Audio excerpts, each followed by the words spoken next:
Yeah, so you were telling me about your artwork about the goddess of the sea.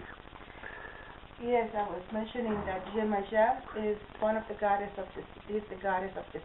And Gemaja is the one over here, right? It's the one right here. Yes.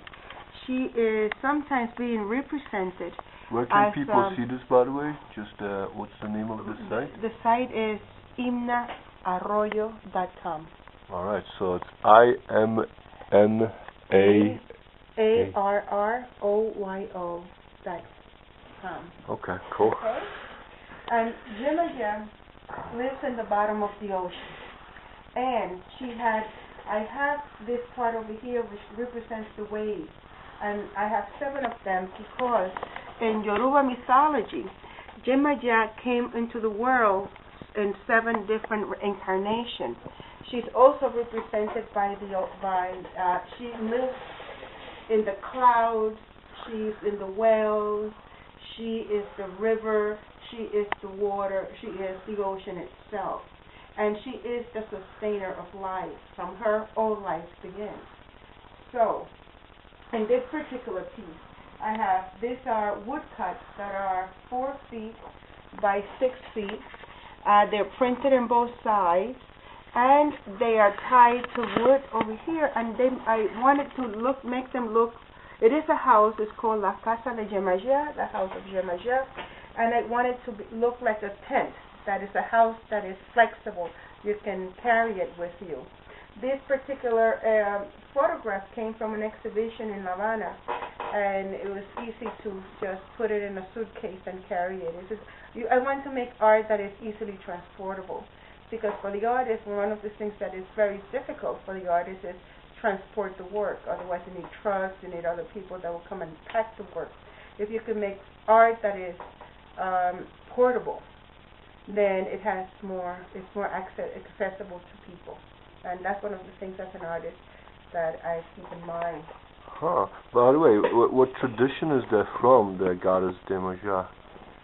This tradition is from the Yoruba tradition, and also when the enslaved people from Africa came to the Caribbean, in particular Cuba, Brazil, Haiti, their Yoruba tradition got transformed into a different religion, and meaning other traditions, meaning that in Cuba it developed in Santeria, in Brazil in Candomblé, in Haiti in Voodoo.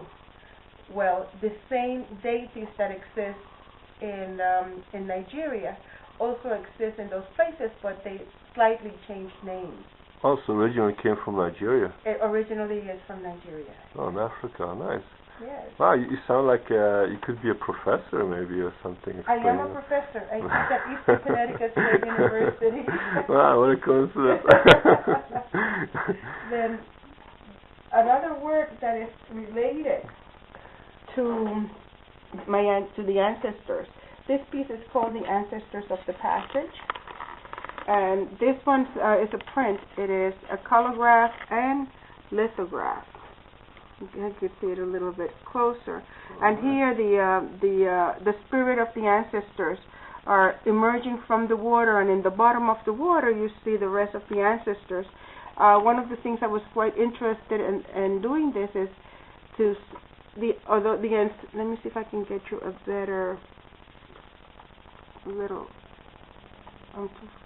Okay, you see in the print and the colorgraph in the back, there's a lot of eyes, and it's important in this piece because we want people to acknowledge and represent people that witnessed the experience of the Africans that were taken for slavery. Because usually I am from Puerto Rico, and I've been living in the United States for over 35 years. And I noticed that when you deal with the Jewish tradition, there's always an acknowledgement that the Holocaust actually happened. And when you deal with people of African descent, there's not the same acknowledgement that indeed horrendous things happen to these people. And in my piece, I try to not focus on the negative, mainly in the positive, but to acknowledge the experience. This And this particular piece is called Ancestors of the Passage. Here, this piece is composed of 27 life-size figures. They're busts, and they have hands, and you see that they are. I wanted them to look that they were emerging from the water, and these are the ancestors, the ancestors that died in the passage.